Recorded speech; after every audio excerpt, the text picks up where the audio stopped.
नमस्कार प्रिय दर्शकों, 2 जून 2026 की मध्य रात्रि को देवगुरु बृहस्पति राशि परिवर्तन कर रहे हैं। इस दिन देवगुरु बृहस्पति मिथुन राशि से निकलकर अपनी उच्च राशि यानी कि कर्क राशि में प्रवेश करने जा रहे हैं और 31 अक्टूबर 2026 तक देवगुरु बृहस्पति कर्क राशि में ही विराजमान रहेंगे। अब जो ये समय है 2 जून से लेकर 31 अक्टूबर तक का, ये कैसा रहने वाला है कर्क राशि वालों के लिए? कैसा आपका भाग्य रहेगा? भाग्य के सितारे आपके लिए क्या संकेत दे रहे हैं? क्या कुछ आपको प्राप्त होने वाला है? इस सब की चर्चा आज की इस वीडियो में हम करेंगे। जानेंगे उन बातों के बारे में भी जिन बातों का ख्याल आपको इस गोचर काल में रखना चाहिए। इस वीडियो के अंत में मैं एक उपाय बताऊंगी जो आपको इस गोचर काल के दौरान करना चाहिए ताकि आपको इस गोचर काल के शुभ फल प्राप्त हो सके, इसलिए वीडियो में अंत तक ज़रूर बने रहिएगा। ये राशिफल आप अपने जन्म राशि और अपनी लग्न राशि दोनों के अनुसार ही देख सकते हैं। तो आइए बिना देरी किए हुए आज की वीडियो शुरू करते हैं। कर्क राशि वालों के लिए देवगुरु बृहस्पति का गोचर उनकी राशि में ही यानी कि प्रथम भाव में ही होने जा रहा है। देवगुरु बृहस्पति आपके छठे भाव के स्वामी और आपके नवे भाव के स्वामी, नवम भाव के स्वामी होकर आपके प्रथम भाव में आपकी राशि में गोचर करने जा रहे हैं। ये जो समय है ये कर्क राशि के जातकों के लिए बेहद महत्वपूर्ण होने वाला है, क्योंकि देवगुरु बृहस्पति उच्च के होकर आपके लग्न में ही विराजमान होने वाले हैं। ये जो समय है इस समय में आप अपने अंदर पॉजिटिव चेंजेस देख पाएंगे। ये जो समय है आपके अंदर सकारात्मक परिवर्तन लेकर आएगा। अब तक जो आपके कार्य रुके हुए थे, अटके हुए थे, जो भी आपने सोचा हुआ था वो किसी भी कारणवश अगर आपका कार्य अब तक नहीं बना था, तो देवगुरु बृहस्पति का ये गोचर आपके लिए बेहद सपोर्टिव रहने वाला है। आपके रुके अटके हुए कार्य इस गोचर काल में बनने जा रहे हैं। व्यक्तित्व आपका प्रभावशाली होगा। लोग आपके व्यक्तित्व से इस गोचर काल में आकर्षित होने वाले हैं। लोगों का सहज ही अट्रैक्शन आपकी ओर बढ़ने वाला है। ये जो समय है इस समय में आपकी बुद्धिमता से, अपनी बुद्धि के चातुर्य से, अपनी नॉलेज से आप खूब धन कमाने वाले हैं। आपकी जो नॉलेज है, आपकी उस नॉलेज से समाज में भी आपका मान सम्मान बढ़ने वाला है। लोग इस गोचर काल में आपसे सलाह मशवरा ले सकते हैं, आपकी राय ले सकते हैं। आपकी जो नॉलेज है उसका जो वज़न है इस गोचर काल के दौरान बढ़ने वाला है। और साथ साथ में आपको ये भी ध्यान रखना होगा क्योंकि आपके शरीर का वज़न भी इस गोचर काल के दौरान बढ़ सकता है, तो अपने खान पान को आपको देखना पड़ेगा। हो सकता है कि इस गोचर काल में आपका जो वेट है वो अधिक हो जाए, बढ़ जाए, 4-5 किलो वज़न आपका बढ़ सकता है, तो इस बात का ख्याल अवश्य रखिएगा। अब तक जो लोग आपको सीरियसली नहीं ले रहे थे, सोच रहे थे शायद ये कुछ भी अपने जीवन में ना कर पाए या ना कर पाएगी, तो उन लोगों का वहम इस गोचर काल में दूर होने वाला है। बात करते हैं देवगुरु बृहस्पति की दृष्टियों की। देवगुरु बृहस्पति की पहली दृष्टि आपके पंचम भाव पर पड़ने जा रही है। ज्ञान में आपके इजाफा होने वाला है, ज्ञान में आपके बढ़ोतरी होने वाली है और आपके ज्ञान से लोग भी प्रभावित होने वाले हैं। ये जो समय है स्टूडेंट्स के लिए बेहद अच्छा रहने वाला है। आपका कोई इंटरव्यू है, आपका कोई एग्ज़ाम है, तो ये समय आपको सपोर्ट करने वाला है। प्रेम जीवन की बात करें तो लव लाइफ के लिए भी ये समय उत्तम रहने वाला है। अपने घर परिवार में अगर आप अपने प्रेम के बारे में बताना चाहते हैं तो ये समय आपके लिए शुभ रहने वाला है। और अगर अपने प्रेम जीवन को आप शादी में तब्दील करना चाहते हैं तो भी ये समय आपको सपोर्ट करने वाला है। आप अपने ज्ञान से इस गोचर काल के दौरान समाज में सम्मान पाने वाले हैं।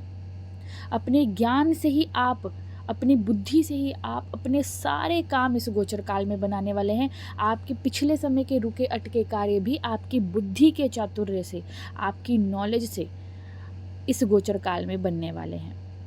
संतान की ओर से कोई शुभ समाचार आपको इस गोचर काल में प्राप्त हो सकता है। संतान प्राप्ति की इच्छा है तो भी ये समय आपके लिए शुभ रहने वाला है। देवगुरु बृहस्पति की दूसरी दृष्टि आपके सप्तम भाव पर पड़ने वाली है। ये जो समय है कारोबारियों के लिए बेहद अच्छा है। कोई नया बिजनेस स्टार्ट करना चाहते हैं बेहतरीन समय है, अद्भुत समय है आपके लिए। अपने बिजनेस को एक्सपेंड करना चाहते हैं, ये गोचर काल आपको सपोर्ट करने वाला है। देवगुरु बृहस्पति का सपोर्ट आपको इस गोचर काल के दौरान प्राप्त होने वाला है। ये समय कोई नया बिज़नेस स्टार्ट करने के लिए, अपने बिज़नेस को एक्सपेंड करने के लिए, कोई नई प्लानिंग करने के लिए, अपने बिज़नेस के लिए कोई नई प्लानिंग करने के लिए भी बेहद उत्तम रहने वाला है।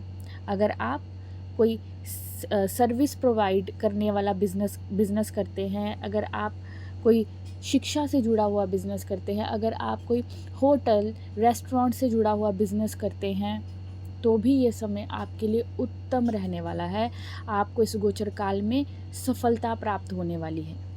चाहे आप पार्टनरशिप में बिज़नेस कर रहे हो या फिर आप अकेले बिज़नेस कर रहे हो, दोनों के लिए ही ये समय उत्तम रहने वाला है।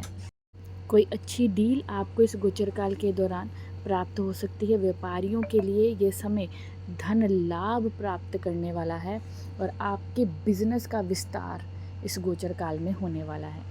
वैवाहिक जीवन की बात करें तो वैवाहिक जीवन के लिए ये समय बेहद उत्तम रहेगा।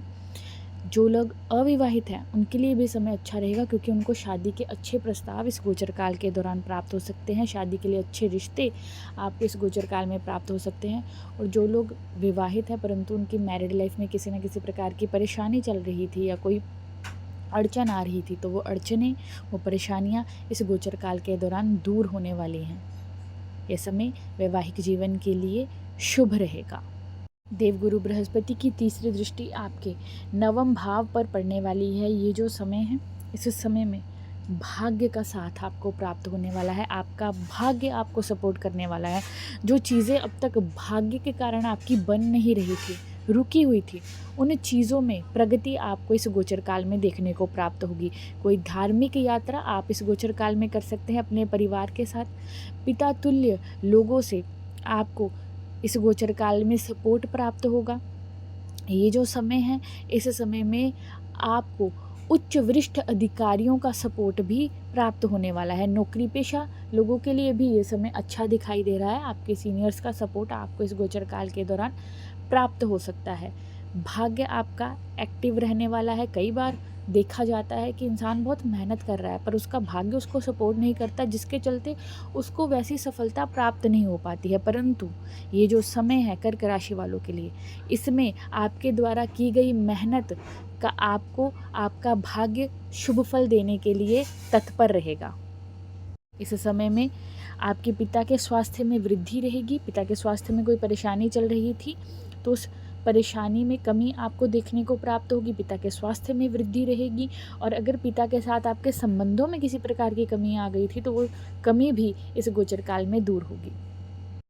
कर्क राशि के वो स्टूडेंट्स जो बाहर जाना चाहते हैं उनके लिए भी ये समय अच्छा रहेगा। इस गोचर काल में आप अपना विदेश से जुड़ा हुआ कोई कार्य करना चाहते हैं तो उस कार्य में आपको सफलता प्राप्त हो सकती है। ये जो समय है, ये जो समय आपके लिए है, देवगुरु बृहस्पति वरदान लेकर आ रहे हैं आपके लिए। किसी वरदान से कम ये समय कर्क राशि वालों के लिए नहीं है। चाहे आप नौकरी कर रहे हो, चाहे आप व्यापार कर रहे हो, दोनों के लिए ये समय अति उत्तम रहने वाला है।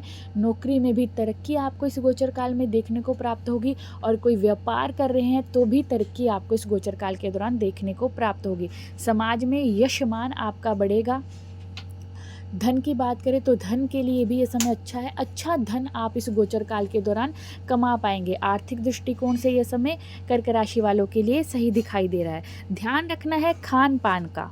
जैसे कि मैंने आपको पहले ही बताया है कि इस गोचर काल में आपका वेट बढ़ सकता है, जिसके चलते जो लोग प्री डायबिटिक हैं हो सकता है कि उनकी जो डायबिटीज़ है होने के चांसेस उनको बढ़ सकते हैं। तो इस बात का ख्याल रखिएगा। अपने खान पान पर विशेष ख्याल आपको रखना होगा। अपनी दिनचर्या ठीक रखें और नियमित व्यायाम आपको करना चाहिए।